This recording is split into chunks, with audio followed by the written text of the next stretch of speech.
अस्सलामु अलैकुम वरहमतुल्लाहि वबरकातुहू। उम्मीद है कि आप तमाम हज़रात खैरियत से होंगे। नमाज जनाज़ा किसे कहते हैं और नमाज जनाज़ा पढ़ने की क्या फ़जीलत है और उसकी नीयत किस तरह से हमें करनी है।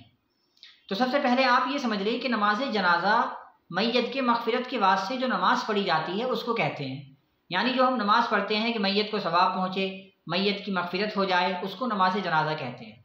इसकी बड़ी फ़जीलत आई है हदीस के अंदर नमाज जनाज़ा पढ़ने की। ये हमारे मज़हब की खूबसूरती है कि हमारे मुर्दे का बड़ा एहतराम किया जाता है। जिंदों का तो एहतराम होता ही है मज़हब इस्लाम के अंदर, लेकिन जब इंसान मर जाता है तो उसका भी बड़ा एहतराम किया जाता है। उसको प्यार से नहलाया जाता है और बिल्कुल साफ़ कपड़े उस पर पहनाए जाते हैं और फिर बड़े सुकून के साथ उसके जनाजे को लेकर के चलते हैं और फिर नमाज जनाज़ा पढ़ते हैं और बड़े आसानी के साथ उसको दफन कर दिया जाता है। तो ये हमारे मज़हब की एक बहुत बड़ी खूबसूरत बात है। और नमाज जनाज़ा की सबसे पहले आप नीयत समझ लें कि नमाज जनाज़ा की जो नीयत होती है, नीयत दिल के इरादे को कहते हैं। आदमी जब नमाज जनाज़ा पढ़ने के लिए खड़ा हो तो दिल में ये इरादा कर ले कि मैं जो ये नमाज़ पढ़ रहा हूँ मैयत के मग़फ़िरत के वास्ते पढ़ रहा हूँ। ये नीयत उसके लिए काफ़ी है।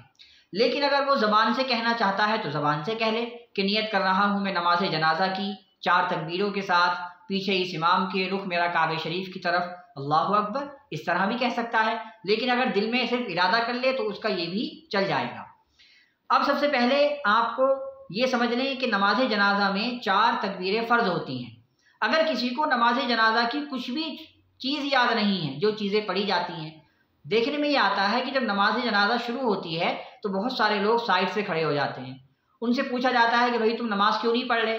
तो वो कहते हैं कि हमारे कुछ याद ही नहीं है, हमारे तरीक़ा ही जो है याद नहीं है क्या चीज़ें पढ़नी होती हैं नमाज के अंदर। तो भाई इसमें कोई टेंशन लेने की बात नहीं है। अगर तुम्हारे कुछ भी याद नहीं है तो तुम इमाम साहब के पीछे खड़े हो जाओ।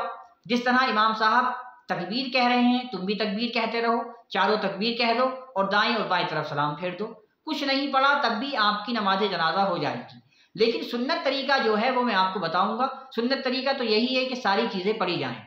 तो सबसे पहले आपको पहली तकबीर कहनी है। पहली तकबीर में आप कानों तक हाथ उठाएंगे और उसके बाद नाफ के नीचे हाथ बांध लेंगे। फिर आपको सना पढ़नी है जो हम नमाजों में पढ़ते हैं, सुब्हानक अल्लाहुम्मा व बिहम्दिका व तबारक अस्मुका व तआला जद्दुका व ला इलाहा गैरुक। ये आपको सना पढ़नी है। एक इसमें लफ्ज़ आता है वजल्ला सनाऊ का, अगर आप चाहें तो वो भी पढ़ सकते हैं। लेकिन अगर आप वो नहीं पढ़ना चाहते जो हम नमाज में पढ़ते हैं तो वही पढ़ लें, इसमें कोई मसला नहीं है। हदीस से तो ये भी साबित है कि वही सना पढ़ी जाए जो हम नमाज में पढ़ते हैं। फिर हम दूसरी तकबीर कहेंगे। तो दूसरी तकबीर के अंदर हमें कानों तक हाथ नहीं उठाने हैं, सिर्फ अल्लाहु अकबर कहना है। उसके बाद जब हम दूसरी तकबीर कहेंगे तो दरूद इब्राहीम पढ़नी है जो हम नमाज में पढ़ते हैं, अल्लाहुम्मा सल्ली अल्लाहुम्मा बारिक। ये हो गई दूसरी तकबीर। फिर जब हम तीसरी तकबीर कहेंगे तो तीसरी तकबीर कहने के बाद हमको हाथ नहीं उठाना, सिर्फ तकबीर कहनी है।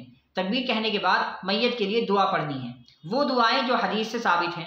बहुत सारी दुआएं हदीस से साबित हैं, लेकिन जो मशहूर दुआ है वो यही है जो हम सब लोग पढ़ते हैं, अल्लाहुम्मा अग़फ़िर लिहय्यिना व मय्यितिना व शाहिदीना व गाइबिना व सगीरिना व कबीरिना व ज़करिना व उनसाना, अल्लाहुम्मा मन अहयैतहु मिन्ना फ़अहयिही अलल इस्लाम व मन तवफ़्फ़ैतहु मिन्ना फ़तवफ़्फ़हु अलल ईमान।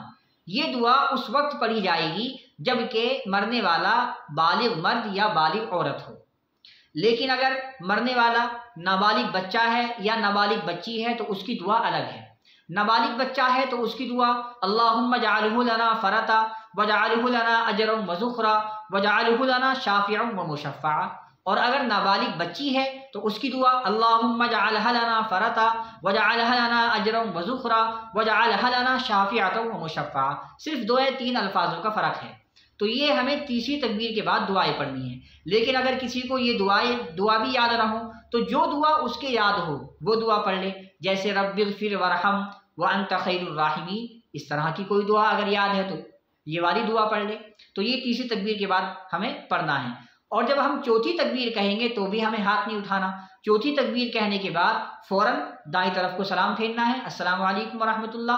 फिर बाईं तरफ को सलाम फेरना है, अस्सलामु अलैकुम वरहमतुल्लाह।